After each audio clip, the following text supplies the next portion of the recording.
믿음으로 이삭은 장차 있을 일에 대하여 야곱과 에서에게 축복하였으며. 아멘. 하나님의 말씀입니다.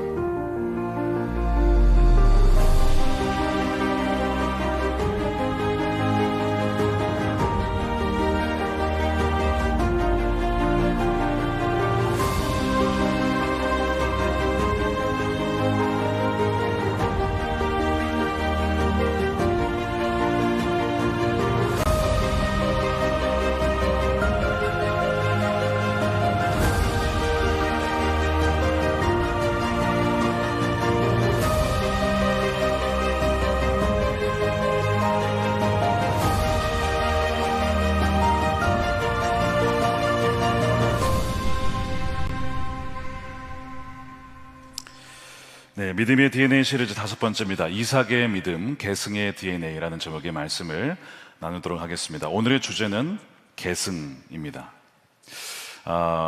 혹시 자녀가 없으신 분들은 미래에 태어날 자녀를 위해서 생각하셔서 기도하시면서 들으시면 좋겠고, 또한 자녀가 없거나 또한 낳을 계획이 없거나 또 싱글이신 분들은 어떻게 하면 믿음을 전수할 수 있을까, 또한 계승시킬 수 있을까라는 관점에서 오늘 말씀을 들으시면 좋겠습니다. 여러분들은 무엇을 물려받았고 무엇을 물려주고 있으십니까? 한번 생각해 보신 적 있으십니까? 난 뭘 받았고 무엇을 주고 있느냐? 최근에 이런 뉴스들이 들려옵니다. 수십 년간 이어오던 유명한 음식점이나 또 오래된 가게, 노포라고 하죠. 그런 가게들이 문을 닫는다는 소식을 듣습니다. 종로나 이런 서울 지역에서 참 오랫동안 서민들의 배를 채워주던 이 가게들이 문을 닫는다는 거예요. 왜 그러냐? 물려줄 사람이 없다는 거예요. 물려줄 사람이 없다. 그러니까 그 일을 하려 하지 않는 것이죠. 그래서 수십 년간 밀가루 반죽도 하고 이렇게 음식 만드느라 손이 마디마디가 이렇게 튀어나오신 그런 많은 장인들이 있습니다. 요리사분들이 있는데요. 자녀들은 그 아버지를 보며 어머니를 보면서 그렇게 고생하는 그 모습을 보면서 나는 아버지처럼 살지 않을 거야. 나는 어머니처럼 살지 않을 거야. 그래서 그 부모님의 가업을 물려받지 않는다고 하는 겁니다. 그래서 자녀들은 그 부모님의 모습을 보면서 고통스러운 거, 힘든 거, 그것만 봤기 때문에 자신은 다른 길을 걸어가겠다, 이렇게 한다는 겁니다. 그래서 이 좋은 가게들이 문을 닫는, 또한 이어줄 사람이 없어서 결국에는 끊기게 되어지는 일들, 여러분 이런 일들이 사회에서 곳곳에서 벌어집니다. 특별히 어디에서 더 벌어지냐면 여러분 전통 문화재 같은 경우에 생각해 보세요. 갓을 만드는 거, 전통적인 신발 만드는 거, 먹을 만드는 거, 우리나라의 전통 문화재 같은 것들이죠. 근데 그런 것들도 이제는 계승할 사람이 없다는 거예요. 하려 하지 않는다는 것입니다.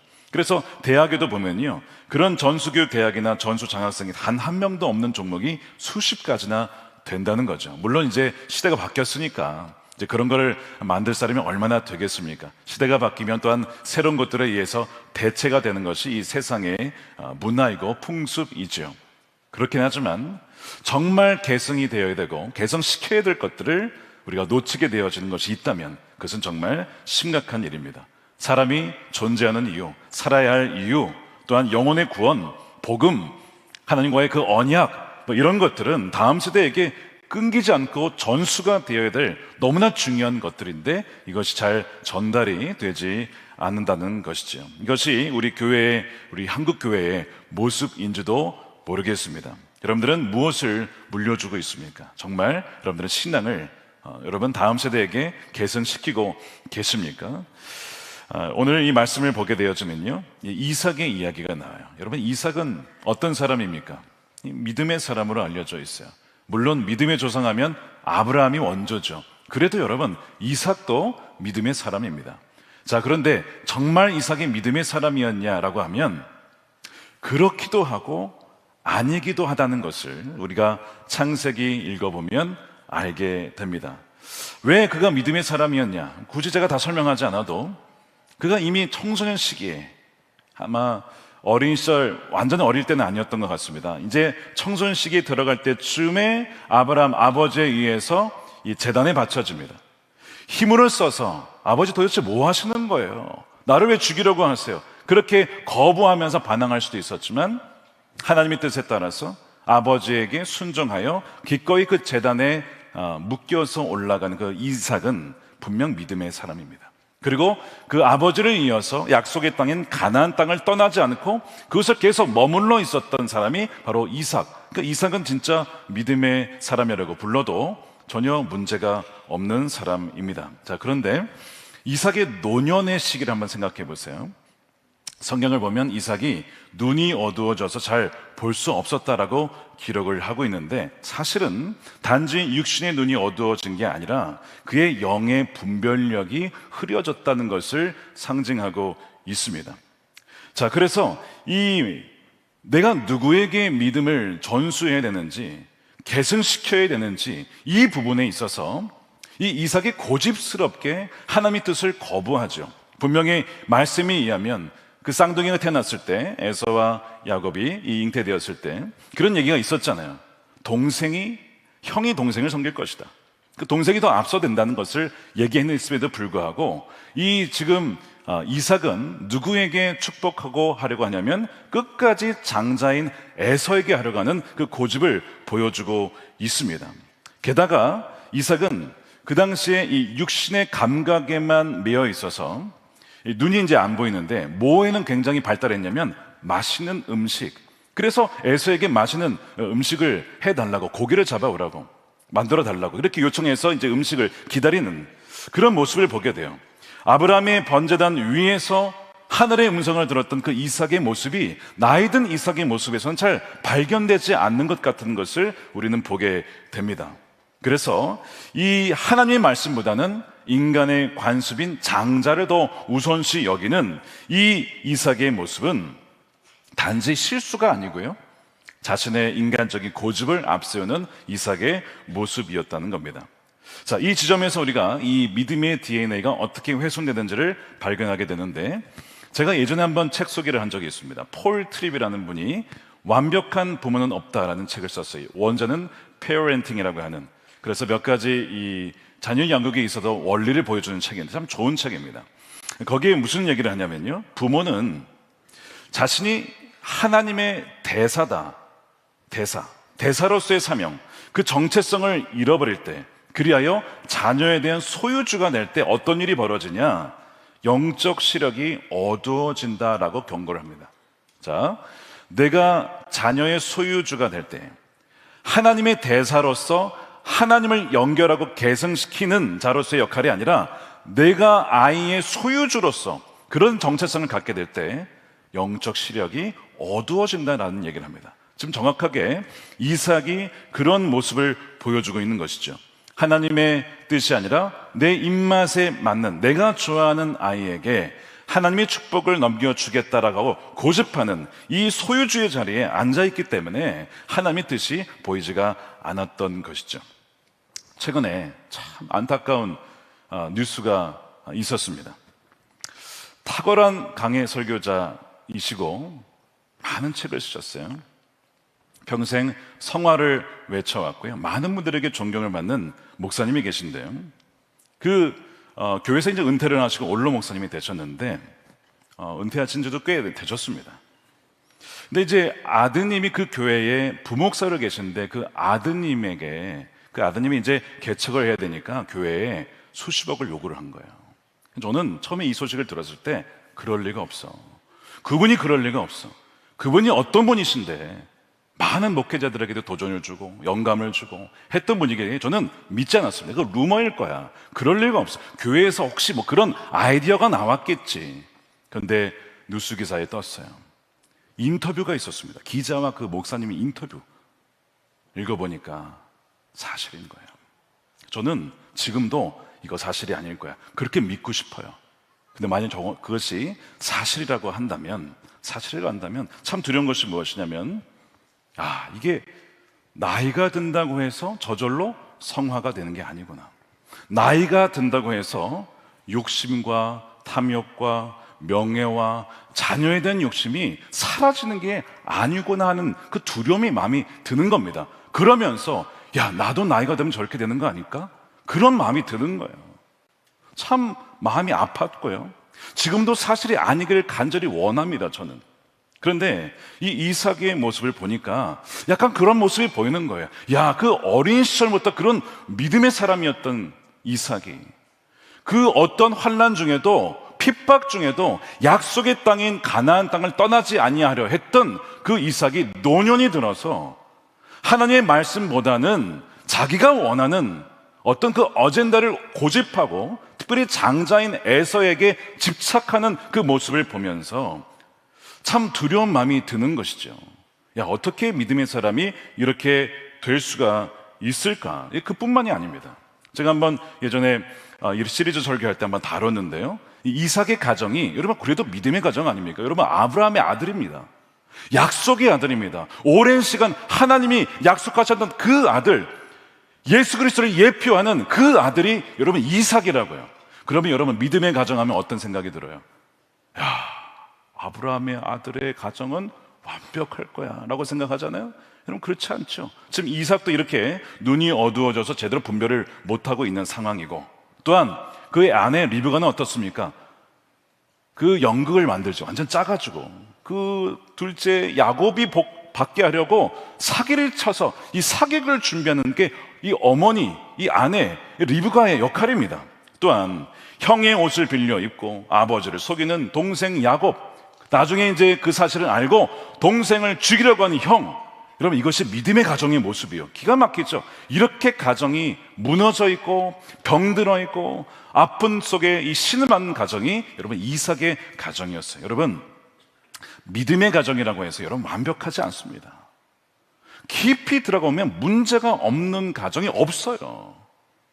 깊이 들어가보면 목회자 가정이라고 다 정상일까요? 장로님 가정이라고 다 정상일까요? 여러분 그렇지 않습니다. 다 아픈 부분이 있고요, 멍든 부분이 있고요, 병든 부분이 있습니다. 여러분 이삭의 가정도 여러분 마찬가지였어요. 그래서 사실은 이 언약의 물줄기가 되어서 그것을 통로 삼아서 자녀들에게 신앙을 계승시켜줘야 될 이삭이 이게 지금 계승의 통로가 되는 것이 아니라 자기 뜻대로 자녀를 통제하고 있는 거예요. 자, 기억하십시오. 이런 자녀를 통제해서는 안 됩니다. 하나님의 그 언약의 통로가 되어야 되지, 자꾸 통제하려고 하면요, 우리가 소유주가 되는 순간 우린 분별력을 잃어버리게 됩니다. 지금 이삭이 그것을 보여주고 있는 거예요. 자, 이런 관점에서 보면요, 이삭에게 과연 물려줄 믿음이 여러분 있습니까? 대답하기 쉽지 않죠. 이삭에게 물려줄 믿음이 지금 있어요, 없어요? 제가 오늘은 바꿨습니다. 여러분들이 하도 그래가지고 대답을 해보세요. 있어요, 없어요? 쉽지가 않아요. 있는 것 같기도 하고 없는 것 같기도 하고 뭐 이런 상황. 맞아요. 둘 다입니다. 둘 다. 너무 상황이 참담한 거예요. 자, 그런데 말씀드린 것처럼 이 이삭의 가정의 상황은 고스란히 지금 우리 믿는 크리스천들의 가정의 모습입니다. 여러분들의 가정의 모습을 잘 한번 돌아보세요.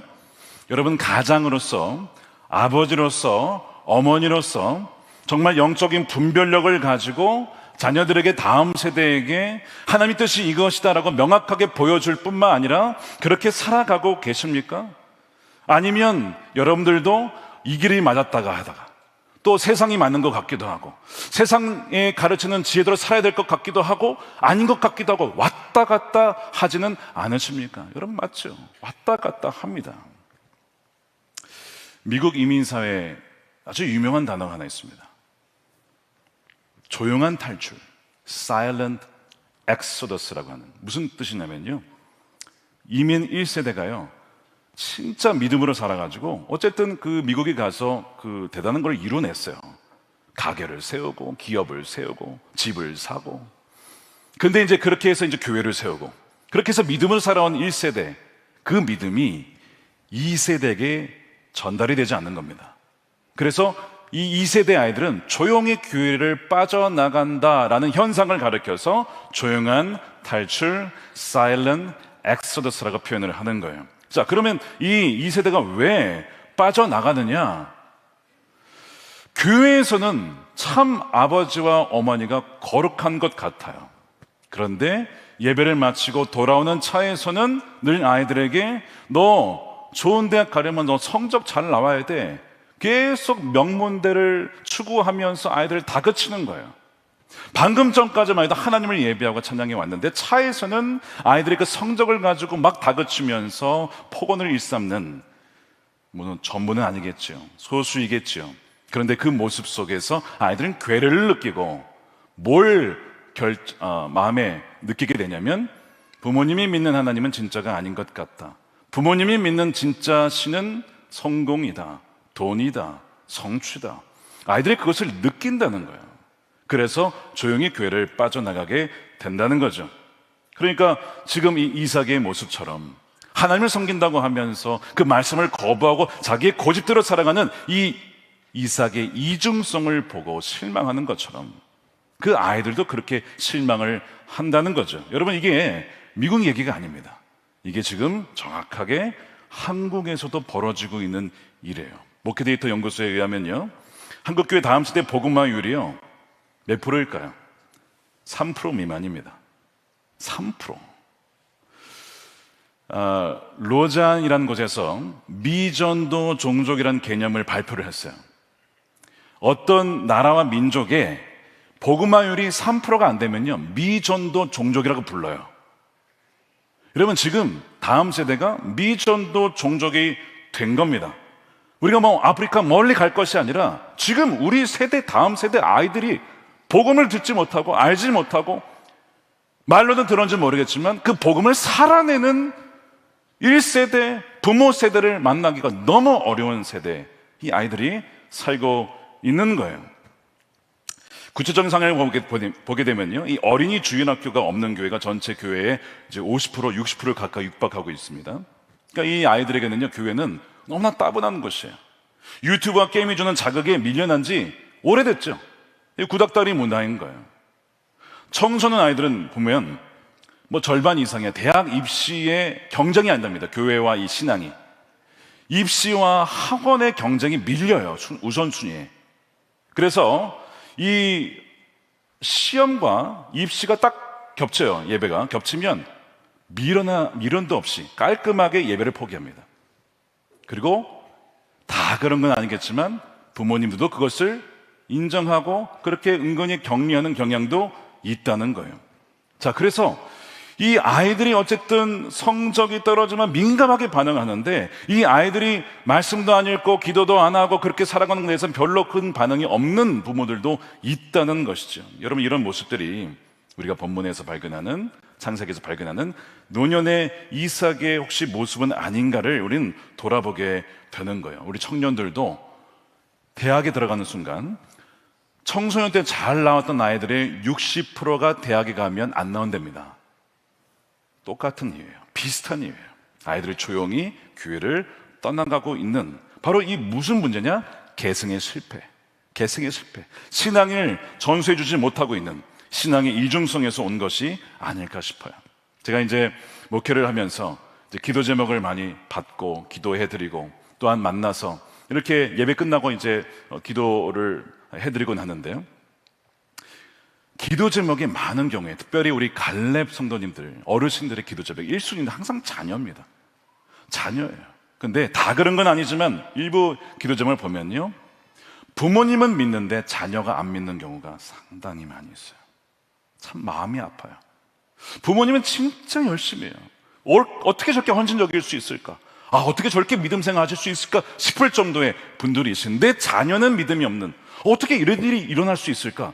저도 이해가 잘 안 돼요. 그래서 그렇게 눈물로 기도하는 분들을 보게 됩니다. 근데 여러분, 성경에 보면요, 사무엘 믿음 좋았잖아요. 세대를 바꾸는 사람이었잖아요. 근데 자녀들은 형편이 없었어요. 다윗 어떻습니까? 하나님 마음에 합한 사람 아닙니까? 근데 자녀들을 보면 또 형편이 없어요. 이런 경우가 있었다는 거예요.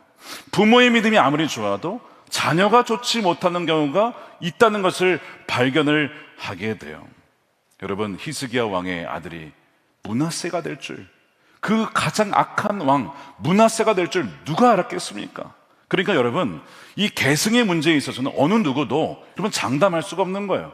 야, 내 자는 정말 믿음을 잘할 거야. 정말 그렇게 되기를 원하고, 우리가 오늘 찬양했던 것처럼 너의 자녀와 너의 자녀 그 이후의 자녀에도 계속 복을 받고 하나님을 사랑하며 누리며 따라가는 아이들이 되기를 우리가 축복하며 기도했고, 그러한 믿음으로 기도하는 이들에게 그것이 그냥 찬양의 가사가 아니라 실제가 될 줄 믿으시길 축복합니다. 그럼에도 불구하고 정말 이런 일이 벌어질 때 우리 부모의 마음은 너무나 무너지게 되는 것이죠. 좀 더 이런 일이 왜 벌어지는가를 좀 더 깊이 들어가 보면요, 또 원인이 하나 있습니다. 신앙의 외주화, 그리고 아웃소싱이라는 단어 들어보셨죠?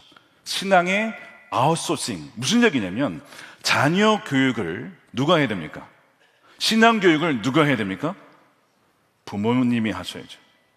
그게 1차 원안입니다. 하나님이 가정을 세우신 것은요, 그 가정에서 먼저 자녀들에게 신앙이 갈 수 있도록 만든 것이 원안이에요. 이것이 하나님의 가정의 디자인입니다. 자, 그런데 그 신앙 교육을 누구에게 맡기는 거예요? 다른 사람에게. 누구에게?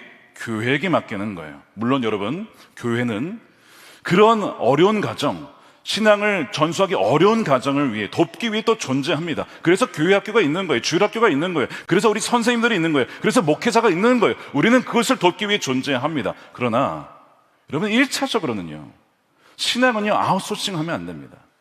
가장 기본적으로 교회에서가 아니라 가정에서 이루어져야 된다는 거예요. 그래서 모디 버컴이라고 하는 분이 쓴 책입니다. Family Driven Faith라고, 믿음이 이끄는 가정이라는 책에 보면요, 이런 얘기를 합니다. 우리는 지금 하나님의 가정을 통해 이루도록 설계하신 일을 교회에 해달라고 요청하고 있다. 가정이 하라고 한 설계를 이제 교회에게 요청하고 있다는 거예요. 이것이 신앙의 외주화라고 하는 것이죠. 그러니까 여러분, 지금 사실은 가정에서 정말 열심히 아이들 신앙 전수하기 위해 진짜 열심히 하시는 분들 많아요. 가정 예배도 드리고, 성경 통독도 같이 하고, 묵상도 같이 하고, 말씀 함께도 같이 하고, 꿀당도 같이 하고, 이런 정말 신실한 분들도 많이 계시는데요, 많은 분들이 그것을 잘 못하는 분들도 꽤 많이 있다는 것이죠. 여러분, 신앙은요, 가르치는 게 아니라, 제가 아이들을 아직 키우고 있고 저도 확신할 수 없지만 키우면서 느낀 것이 무엇이냐면, 신앙이라고 하는 것은 전염되는 것이다 라는 것을 느끼게 돼요. 신앙은요, 저절로 전염이 됩니다. 그러니까 신앙이든 불신앙이든 자녀들은 부모를 통해서 전염이 됩니다. 부모님이 진짜 신앙인으로 살아가게 되어지면 그 모습을 보고 전염받아서 건강한 바이러스가 생기면서 믿음이 생기기도 하고요, 믿음이 있는 것 같은데 실제 삶에서 그렇지 않다라고 한다면 그 괴리의 모습을 전수받습니다. 그것을 발견하게 되는 거예요.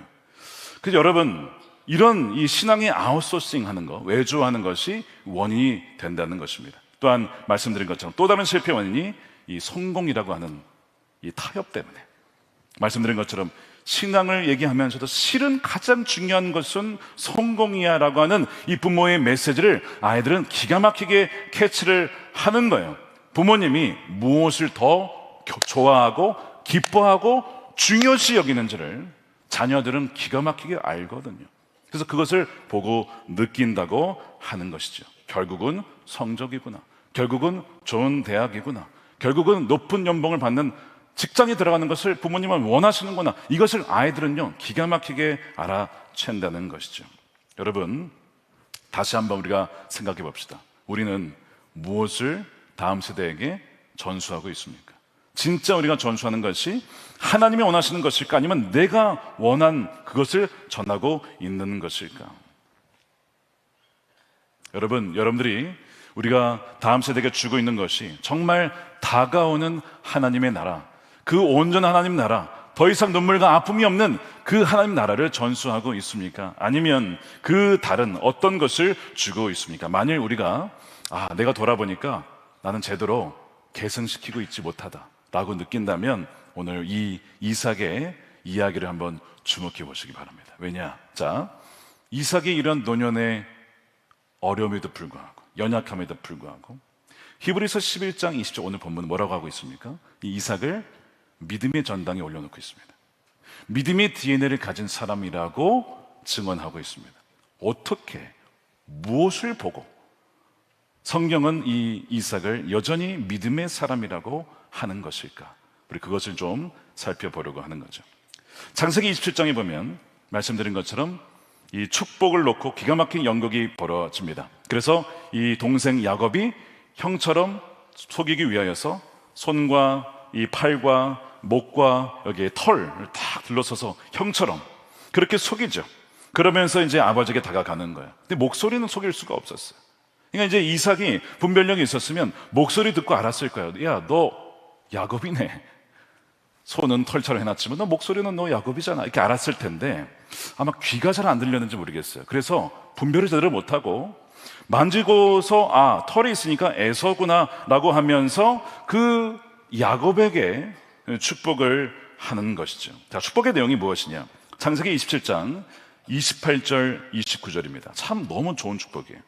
하나님은 하늘의 이슬과 땅의 기름짐이며 풍성한 곡식과 포도주를 내게 주시기를 원하노라. 만민이 너를 섬기고, 야, 만민이 너를 섬기고 열국이 내게 굴복하리니. 여러분 이 정도 되면요 아멘이 나오셔야 됩니다. 무슨 남의 얘기 듣는 것처럼 그런 게 아니에요. 여러분, 예수 그리스도 안에서 이것이 이루어지게 될 줄로 믿으시길 축복합니다. 저는 이 말씀을 읽는데요, 제가 이걸 예전에도 많이 읽었지만 다시 말씀을 준비하면서 야, 어마어마한 축복이구나. 이것을 이삭이 했다라고? 열국이 내게 굴복하리니 내가 형제들의 주가 되고 내 어머니 아들들이 내게 굴복하며 너를 저주하는 자는 저주를 받고 너를 축복하는 자는 복을 받기를 원하노라. 아멘이죠. 그 사실 아브라함에게 주셨던 그 복의 내용이 그대로 이삭에게, 그리고 이삭에서 이제는 자녀에게 이제 흘러가게 되는 거예요. 그래서 이제 이 모든 복을 누가 받았습니까? 야곱이 받았어요. 아버지를 속이고 야곱이 받고 황급히 침실을 빠져나갑니다. 자, 그 다음에 벌어진 일이 뭐예요? 아주 아슬아슬하게 에서가 사냥을 마치고 요리를 하여서 이제 아버지에게 다가오는 거예요. 그러면서 아버지, 제가 만든 이 고기를 잡수시고 마음껏 저를 축복해 주십시오. 정적이 흐르는 거예요. 너 방금 왔다 간 사람은 누구냐? 방금 축복을 했는데 그가 에서 아니었어? 그게 너 아니었어? 방금 왔다 간 사람 누구야? 충격을 받는 거야, 이삭이. 그 순간에. 여러분, 생각해 보세요. 지금 이제 축복을 다 해줬는데, 에서라고 생각하고 해줬는데, 알고 봤더니 그게 에서가 아니야. 에서는 지금 들어왔어. 순간 안 거죠. 속았다. 내가 속았구나. 누가 나에게 사기를 쳤구나. 누구예요? 아내, 그리고 야곱이 사기쳤다는 것을 순간 직감을 한 거예요. 자, 그러면 이제 이 본문을 가만히 읽어보시면요, 저 같았으면 이랬을 것 같아요. 야곱, 다시 와봐. 취소야, 취소. 너 나 속였잖아. 야, 그거 취소. 태태태. 다시 와. 야곱, 너 가고, 야, 에서 일로 와봐. 다시 축복해 줄게. 이래도 되지 않겠습니까? 그렇게 안 해요, 근데. 좀 이게 참 이상하더라고요. 왜 이삭이 이렇게 안 했을까? 여러분, 이제 여기에 이삭이 왜 믿음의 사람으로 불렸는지가 바로 여기에 나와요. 이 부분에 나옵니다. 여러분, 이삭이 어떻게 반응했죠? 와, 화내고 막 뒤집어 엎고 어떻게 나를, 아버지를 속일 수가 있어 이놈들아, 그러면서 막 분노했습니까? 아니요. 창세기 27장 33절 보십시오. 이삭이 심히 크게 떨며 이르되, 크게 떨었대요. 이렇게. 이삭이 왜 떨었을까요? 내가 속았구나, 분노해서 떨었을까요? 여러분, 그게 아니에요. 배가 고파서 떨었을까요? 여러분, 혹시 이제 금식하시는 분들 떨리십니까 지금? 좀 음식을 드셔야 됩니다. 그것도 아니에요. 기력이 쇠해서 배고파서, 여러분, 그게 아닙니다. 이게 뭐냐면요, 이삭이 하나님의 뜻을 알고 있었잖아요. 그런데 그걸 다 무시하고 내 뜻과 내 고집대로 에서에게 축복하려고 했어요. 그런데 순간 뭘 알았어요? 하나님의 뜻대로 된 거야. 나는 명확하게 에서에게 주라고, 에서라고 확신하고 했는데 알고 봤더니 야곱이었고, 하나님의 뜻대로, 계획대로 된 것을 딱 느끼는 순간 뭘 느꼈냐면 하나님이시구나. 하나님의 그 임재, 그 앞에 그가 지금 전율을 하고 있는 거예요. 내 고집스러운 계획을 꺾으시고 무너뜨리시고 결국에는 당신의 뜻대로 관철시키시는 그 하나님의 압도적인 현존, 그 앞에 그가 단독자로서의 전율을 느끼고 있는 거예요. 그 경외함, 와, 내가 이렇게까지 했는데 그 모든 것이 완전 정반대로 되네, 하나님이 바로 여기에서 역사하셨네 라고 하는 그 전율함, 그래서 그가 떨었던 것입니다. 그가 깨달은 것은 이것이죠. 나는 눈이 어두워서 야곱을 에서로 보면서 속았지만 하나님은 절대 속지 않으시는구나. 내가 하나님의 주권을 이기려고 했구나. 내가 감히 하나님의 보좌 앞에 내 뜻을 앞세웠구나 하면서 그가 떨면서 그 이삭의 헛된 자아가 완전히 무너지는 순간이죠. 자신의 고집이 무너지는 순간이죠. 동시에 그의 믿음이 회복되는 거룩한 항복의 선언이 바로 이거예요. 그러면서 참 놀라웠게 오늘 본문에 보니까 이렇게 되어 있죠. 11장 20절에 믿음으로 이삭은 장차 있을 일에 대하여 야곱과 에서에게 축복하였으며, 자, 성경은 이삭의 실수나 노년의 그런 부분들을 창세기에 기록된 것을 기록하지 않고 이브리서에서는 그가 어쨌든 장차 있을 일에 대하여서 야곱과 에서에게 축복했다는 것을 강조하고 있습니다. 그러면서 다가오는 일들에 대해서 믿음으로 축복했다는 것을 가지고 그가 믿음이 있다라고 이제 얘기를 하는데요. 그가 왜 믿음으로 기록이 되었는가? 자, 이 부분도 물론 맞지만 이거 이제 또 설명을 드리겠습니다.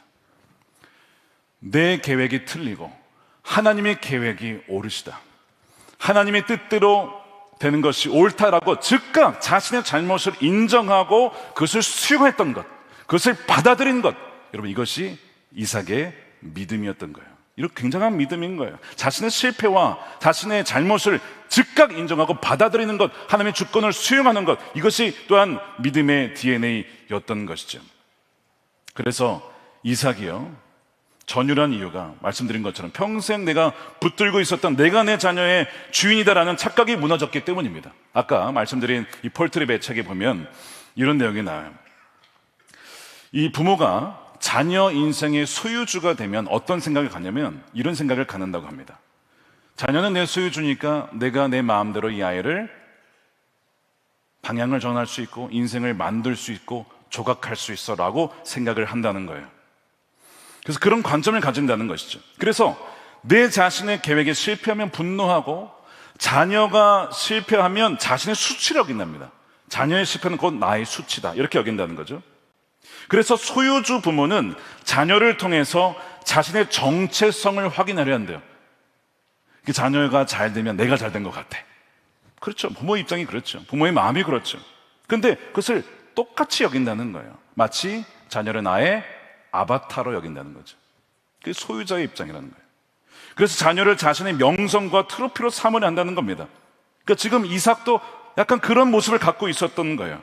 자기가 축복의 권한을 쥐고 있으니까 나는 나의 이 가문의 유산을 에서에게 줄 거야, 야곱 아니야 라고 그가 고집했던 것이죠. 자, 그런데 지금 하나님께서는 이 속임수라는 뼈아픈 도구를 통하여서 지금 이삭의 소유권 주장을 꺾으시는 거예요.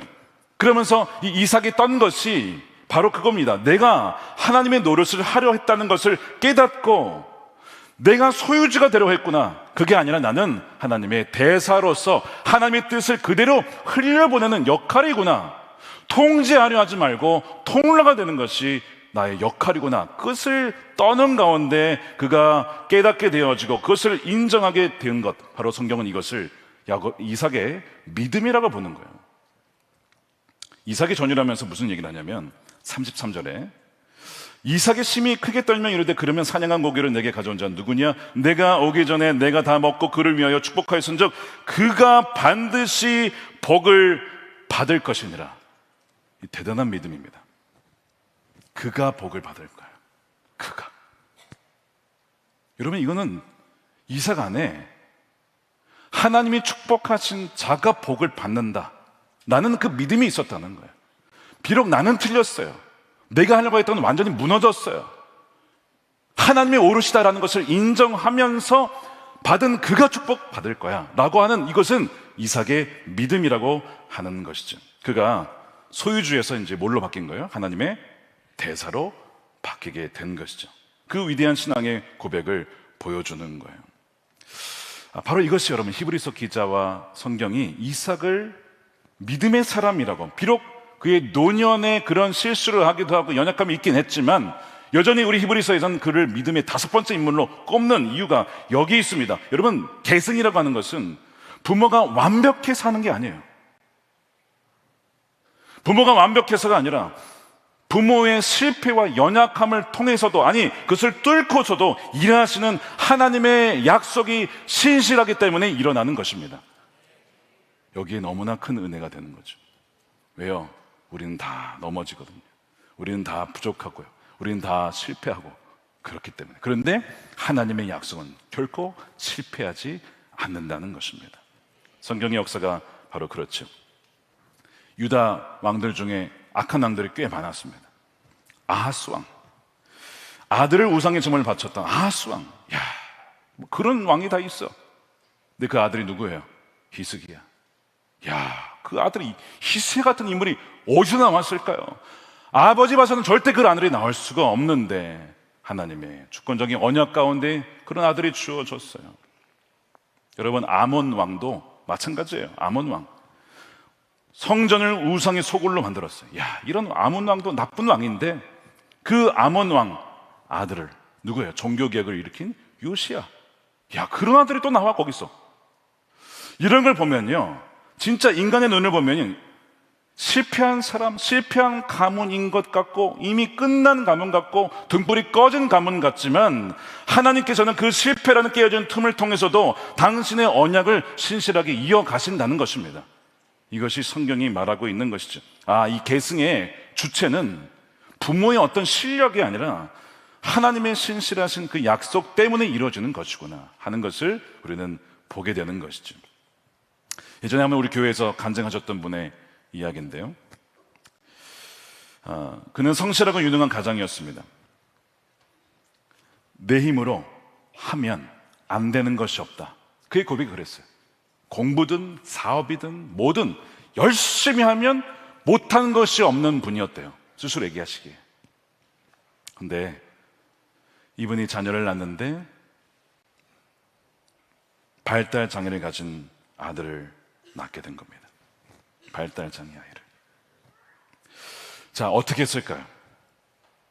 지금까지 해온 대로 내가 열심히 하면, 내 인맥을 동원하고 좋은 의사 만나게 해주면 이 아이 낳을 거야. 여러분, 부모의 마음은 그렇잖아요. 저라도 그럴 것 같아요. 한라에서 백독하지, 아니 전 세계를 뒤져서라도 이 아이를 낳을 수 있게 한다면 무엇이든지 하고 싶은 게 여러분 부모의 마음 아닙니까? 이 아버지가 그랬던 거예요. 발달 장애가 있는 아이를 고칠 수만 있다면 해가지고 열심히 다닌 거예요. 그래서 가장 용하다고 하는 치료사, 국내에서 해외에서 치료사를 찾아다니면서 최고의 재활 프로그램을 받도록 다 재정을 쏟아 부었습니다. 근데 결국 이 아들이 큰 수술을 받게 돼요. 수술대에 등이 켜지고 이 아이가 눕게 되어지고. 여러분, 수술 이제 가족 중에 받아보신 분들은 아시죠? 가족이 할 수 있는 게 한계가 있어요. 수술실 못 들어갑니다. 바깥에서 그냥 기다려야 돼요. 할 수 있는 게 없어요. 기도 외에는 할 수 있는 게 없습니다. 그 아버지가 그것을 경험한 거예요. 복도 의자에 앉아서 인생 처음으로 철저한 무력감을 거기서 느끼신 겁니다. 내가 아들을 위해서 해줄 수 있는 것이 없구나. 돈도 인맥도 내가 가진 어떤 그 유능함도 그게 닫힌 그 수술실 문을 뚫고 들어갈 수가 없었대요. 그 아이를 어떻게 고칠 수도 없었다는 것입니다. 그런데 그 수술하는 그 정적 속에 하나님께서 이분의 마음속에 이런 말씀을 하시더랍니다. 너는 지금까지 이 아이를 고치려 했느냐, 아니면 너의 자존심을 지키려 한 거냐? 자, 비슷해 보이는데 다르죠. 진짜 이 아이를 고치려고 한 거냐, 아니면 너가 장애 아이를 가진 것이 창피하니까 너의 자존심 지키려고 한 것이냐? 가만히 돌아보니까요, 후자더랍니다. 후자. 나는 아이를 내 소유로 여겼던 거예요. 내 아이가 내 자랑이 되어야 되고 내 명성이 되어야 되는데 그렇지 못한 것 같으니까 그런 마음, 속마음을 들킨 것이죠. 자신의 아들은 하나님의 선물이 아니라 내 뜻대로 조각해야 될 소유물로 여겼음을 그가 회개를 하셨다는 거예요. 이삭이 에서를 축복하려던 자신의 고집이 꺾였을 때에 그가 크게 떨었던 것처럼 그가 바깥에서 수술실에서 기다리면서 마치 이 이삭이 떨는 것 같은 비슷한 경험을 그분이 하신 것이죠. 그러면서 고백하시기를, 하나님, 제가 이 아이의 주인이었습니다.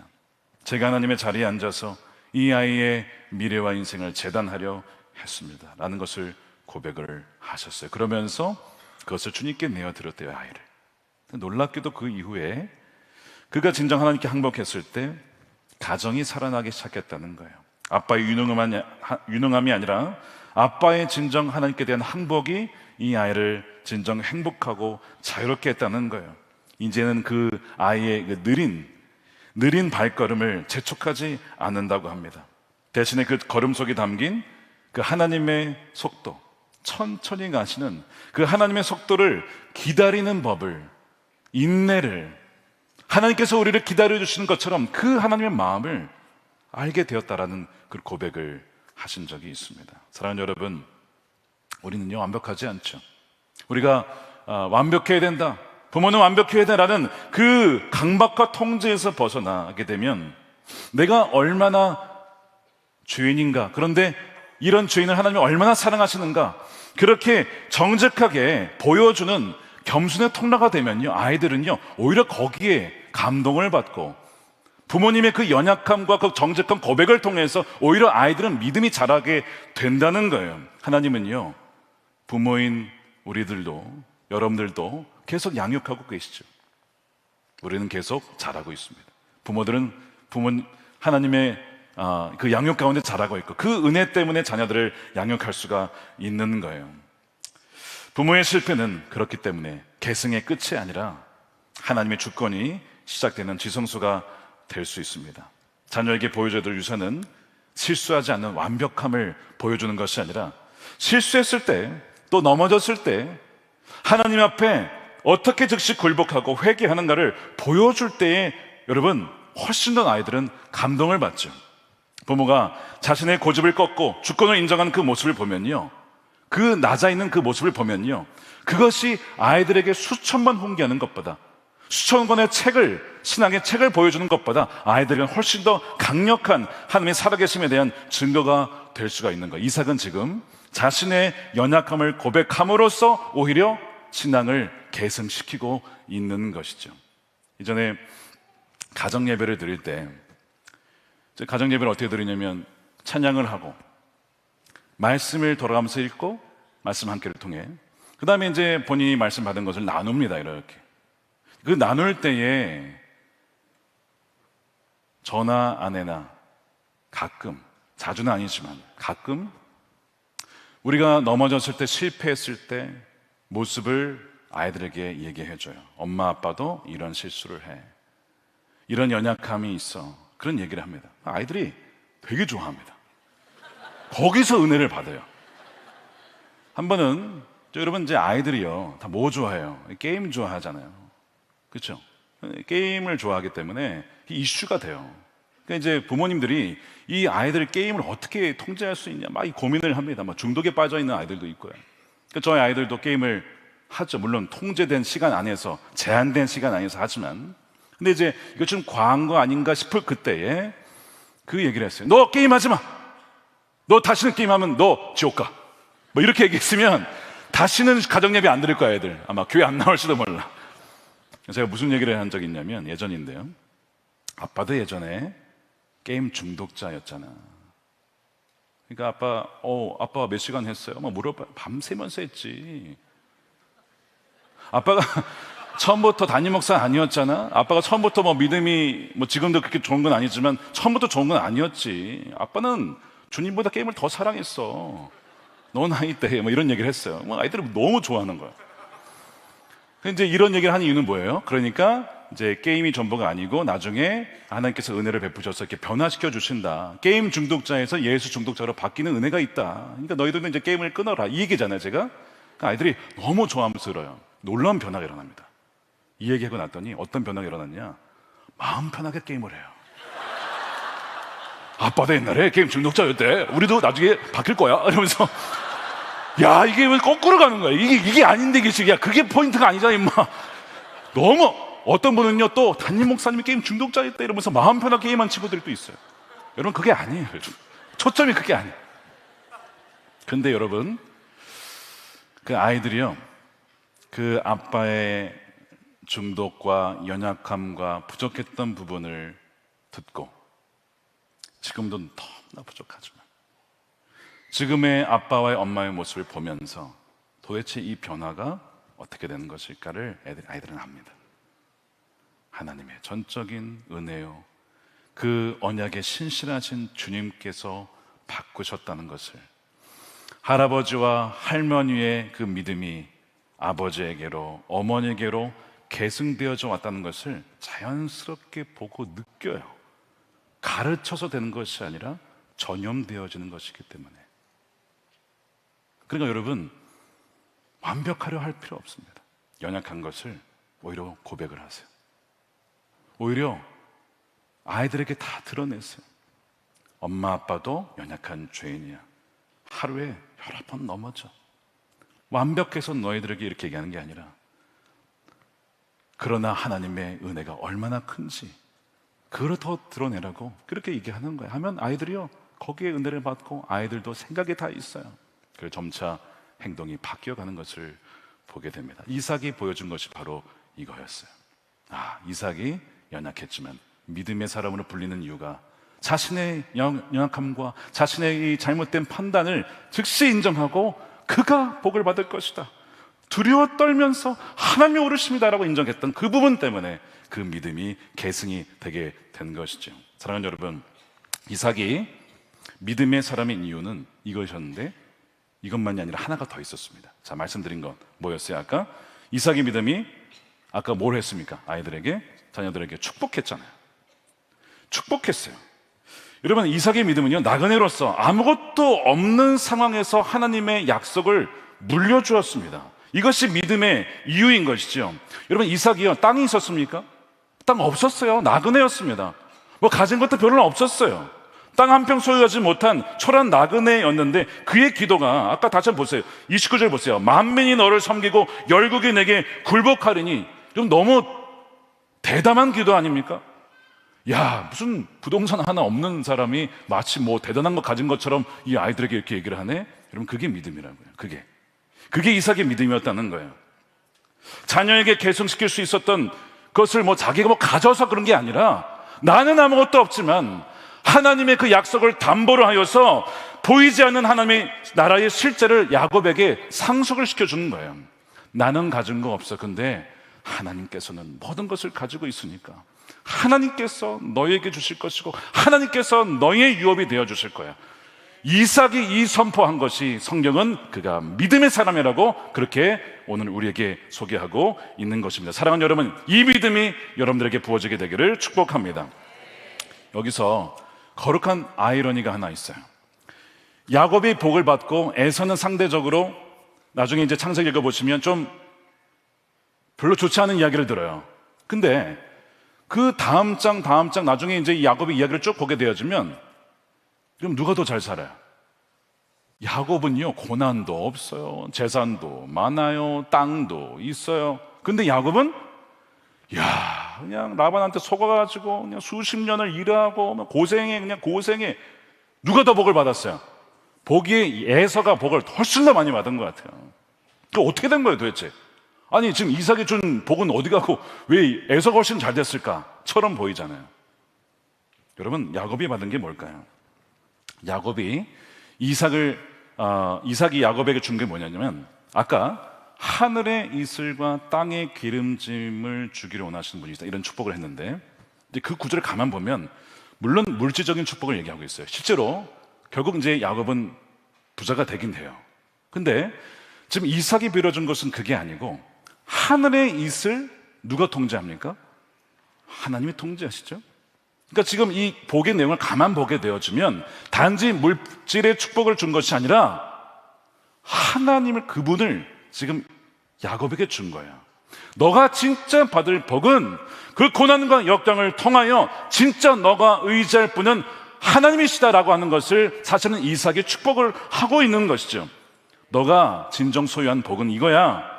고난을 통해 하나님의 성품을 닮아가고 하나님과 동행하고 주님 없이는 절대로 살 수 없는 존재임을 믿게 되는 것, 그것이 너가 정말 받게 되어지는 복이다. 그것을 이삭이 축복을 하게 된 것이죠. 사랑하는 여러분, 그것을 언제 야곱이 진짜 누리게 됩니까? 약복 강가에서 환더뼈침을 당하고 주님을 매달리는 거예요. 하나님, 나에게 복 주지 아니하시면 전 놓칠 수가 없습니다. 당신을 보내지 않겠습니다. 완전히 하나님만 붙잡게 되잖아요. 그렇게 됨으로써 이 성취가 되어지잖아요. 이삭이 야곱에게 주었던 그 복이 바로 그거예요. 그리고 우리가 또한 자녀들에게 주어야 될 복이 바로 하나님 그분을 물려주는 것입니다. 조심스럽지만 저희 가정 이야기를 좀 해드리겠습니다. 한 20년 전쯤인 것 같습니다. 전쯤에 한 번은 저희 아버님께서 저를 아버님 방으로 부르신 적이 있습니다. 제가 미국 가기 전입니다. 저희 할머님이 돌아가신 지 얼마 안 되었을 때예요.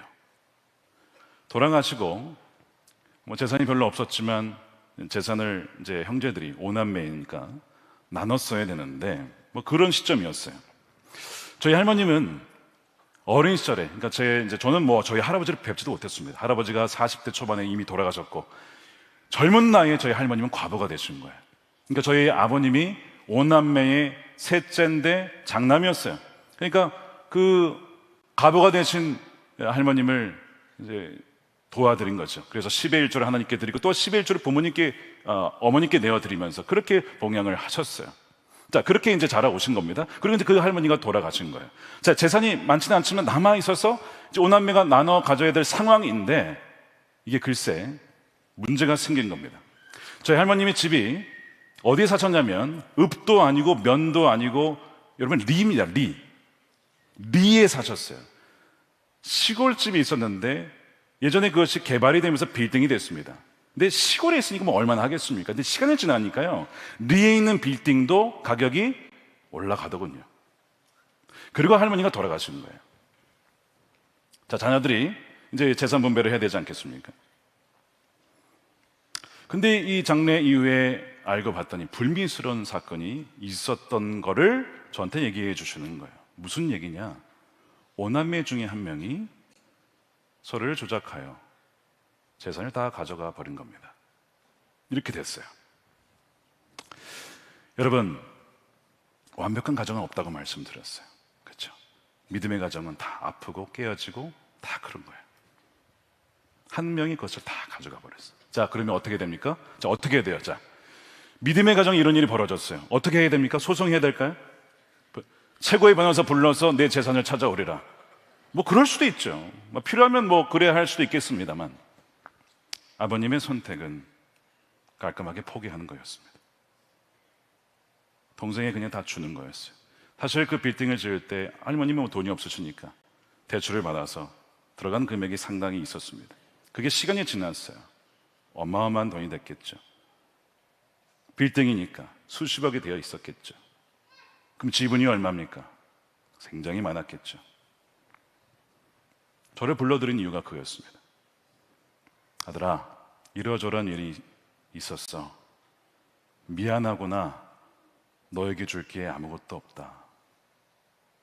근데 제가 그랬어요. 저는 아버지가 그런 있는지도 몰랐고 있다 하더라도 받을 생각도 없었기 때문에 아버지 왜 저에게 죄송해요? 그건 아버지 몫인데 저에게 죄송할 거 하나도 없어요.